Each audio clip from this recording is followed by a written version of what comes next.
woozy feeling called an afterglow flitting through her mind. Trace might have just meant to be charming and helpful, holding his hand out to assist her in climbing the chute. But Gemma wasn't buying his brand of bullshit. He wasn't stupid. And the twinkle in his eye said he knew exactly how his touch affected a woman.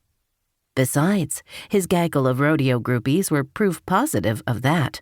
In San Antonio, Austin, Redding, and Reno, Gemma had seen them circling him like chocolate addicts set loose with free rein in a candy store. Trace knew how to turn a woman's mind to mush, and she'd lay dollars to horse apples that he played it to the nth degree. Just like Smokin' Joe, Trace Coleman had met his match. Gemma intended to win that big shiny belt buckle in Las Vegas come December and leave Trace Coleman, along with his scanty-dressed groupies, in a cloud of dust.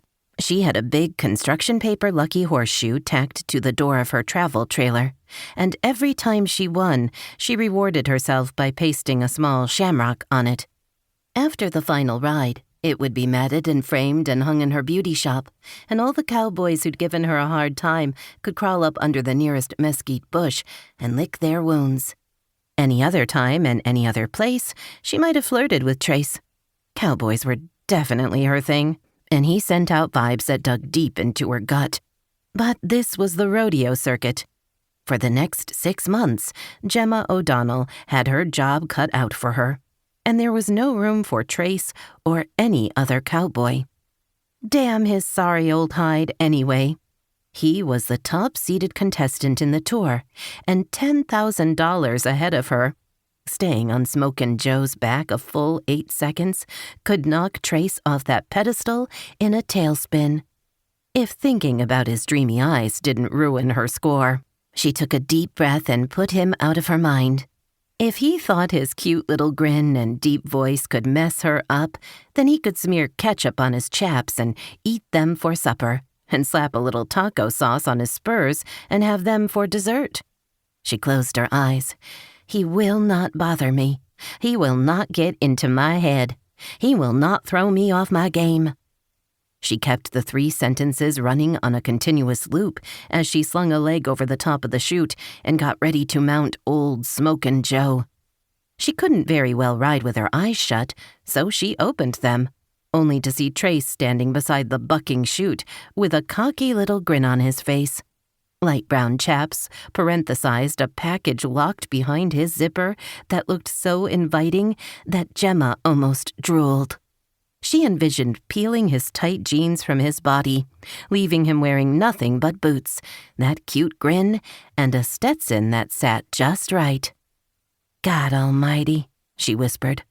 Someone called his name and he turned and walked away. But the backside was just as hot as the front, with his chaps framing the cutest butt she'd ever seen. Lord, if she could stay on the horse 8 seconds, it would be a miracle. If she got a score high enough to beat him, it would be pure magic. She blinked and imagined Trace tossing his hat toward a pitchfork in a hayloft and coming toward her with those deep brown eyes, speaking volumes about how hot things could and would get. "Stop it this minute. You've got to stay on this horse. 8 seconds.